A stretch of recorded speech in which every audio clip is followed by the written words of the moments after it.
have some slime. It's blue slime. It's called jiggly slime because if you go like this, it like melts into water. And it's stretchy. And it can make cool sounds.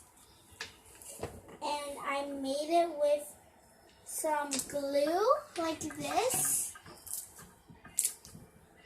Some Tide, like you put in for the laundry.